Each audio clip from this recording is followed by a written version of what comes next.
I'll start a deal so you guys can finish digesting, and then we'll get these guys up here to do a deal. Nick and Zach did this. I'll scribe while he fills in the story, but I know the source wasn't expired, right, Zach? Yep. Okay. I called on this property, had it signed on April 20th of last year. That's when they signed. We just sold it. April 20th of last year. So a lot of these deals, if you just are continuing to have an open conversation with the seller and they're open to it, then you just continue to market the property. I think we almost gave it back to them at one point in time. Me and Nick messed with the rental price, the monthly price. We actually dropped it all the way down to net zero because we were going to go with an AO. And then we were like, screw it, so we brought it back up.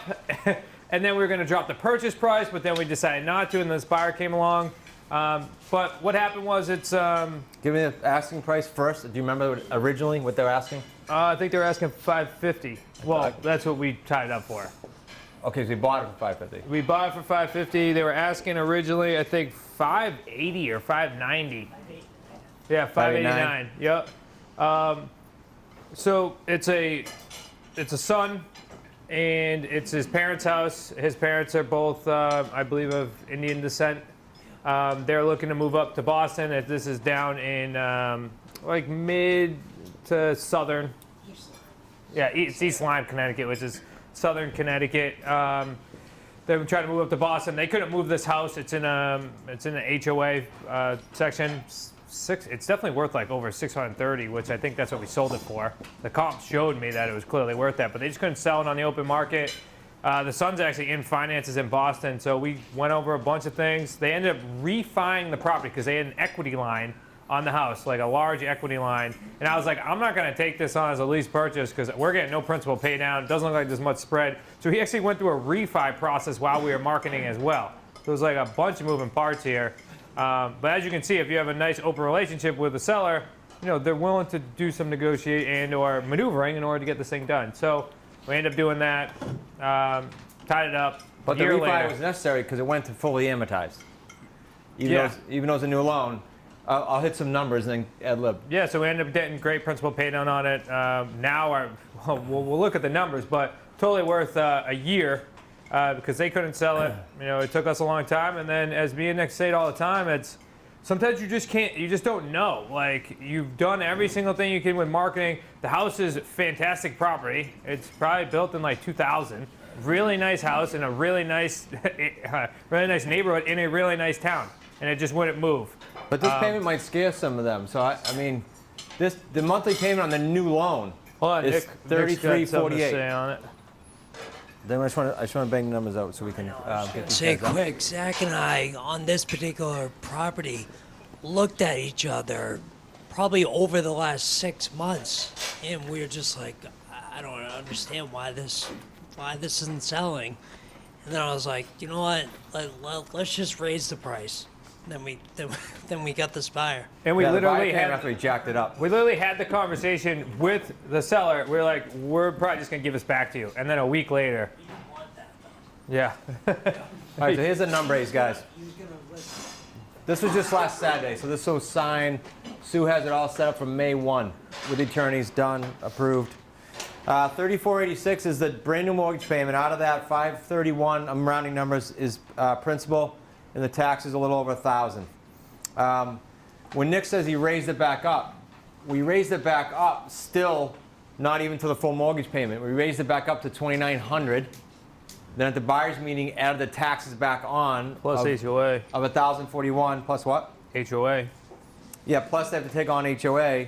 But when we raised it back up, he had on the market for the $2,900, so their new payment is $3,941.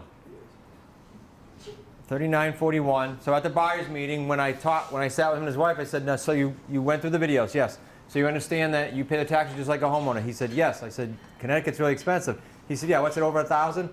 And sure enough, see, he did his education before coming in, Claudia. So the taxing wasn't an issue. Taxing is only an issue when they don't do their education, go through the Q&A videos, and properly screen themselves. So payday one is $58,000. He gave us $1,000 at the buyer meeting, and total of 18. So $1,000 at the buyer's meeting plus 17 at the signing on May 1, plus the first months, which we don't pay out, we keep, always, few exceptions. So we're going to get this. So we get 18 plus that, plus 595, and out of the 595 processing, we give 450 to the attorney. That's on all the deals. So payday 1 is 58. Payday 2 is the 39.41 minus the 33 is roughly 596. Less insurance, so I'm going to call it 396 actually, because insurance is not in their new loan. So that's 14 grand. This is only a 36, right, Zach? Nick? Yeah, No. we could definitely get an extension on it if we need it. Clearly. No. The problem with the extension on this one is sometimes you want it, sometimes you don't. This guy's super organized, owns a Jan Pro franchise, brought in spreadsheets of his cash flow. He's way overqualified. He just has no credit, not bad credit. And so he wants to buy it in like 6 or 8 months. He wants to put a sunroom on, fix the basement. This guy's gonna be fully vested in addition to the 58 grand. So payday 1, payday 2, payday 3. So if you have questions at the end, we'll go back. Let's see. The deal that Zach and Nick made was $92,000 cash out.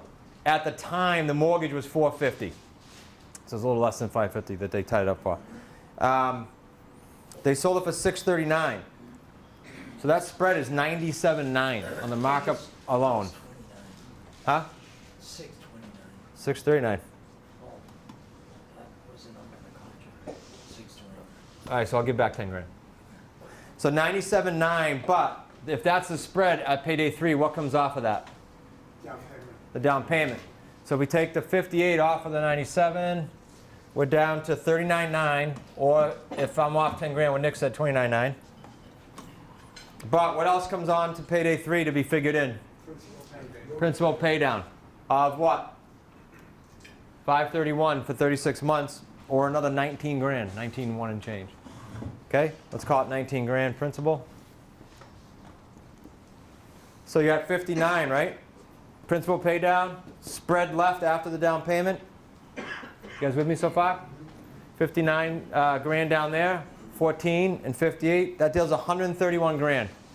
Or again, if I'm off, 121 grand. Either way, it's a good deal, right? You know what's going to be interesting too, and I was telling Chris, is we had this agreement signed with exact equity or exact mortgage balance plus 92,000 A year ago. A year ago. So the question is going to be is if they pick up on that, because we would have picked up a year's worth of principal pay down without it we even started yet. Okay, but this is important. Later on, we're going to talk about how to pull more money out of these deals, right? We used to write, and some of you know this, on all contracts, on the lease purchase, on 13 A and B, we used to write, it's 92 grand, and it's based on the sales price minus your mortgage, and that's how we got 92. And that begged them, like it was in their face, so that a year later or 3 months later, sometimes even, and Claudia's had this happen, they call and go, I noticed on the contract you based it on X, but that was 3 months ago, so now it's X. And they always caught it. So now we don't put that. We put, you're getting 92 grand plus your payoff of the loans listed in Section 8. There is no calculation, so they go back and go, oh, recalculate that. And we used to let them recalculate, that was fair. But now we don't even bring it up, and neither do they. Well, so these are one of these, this is again more like the tweaks we do with Mike's Buyer. All these little tweaks are putting more dollars per deal in your pocket. And that starts with the initial script, too. Remember, this always goes back to the first conversation, which is, what's a lease purchase? Well, it means that we're agreeing upon a price. I'm going to lock in your equity today, and then I'm going to take over any and all responsibilities, and then on or before an end date, I'm going to pay off your loan and give you your equity. So by setting that up from the beginning, when you go and bring that to the contract, I said, remember when we talked? We said we're going to lock in your equity. That's your equity right now. So that guy could come back to Zach and Nick and say, He could. family, I mean, and it's but in all the contract. fair. If he does pick up on it, great. If he doesn't, though, I mean, that's great for But us. even if he too. picks up on it, it's in the contract. So Yeah. it's up to us then what we want to do to negotiate.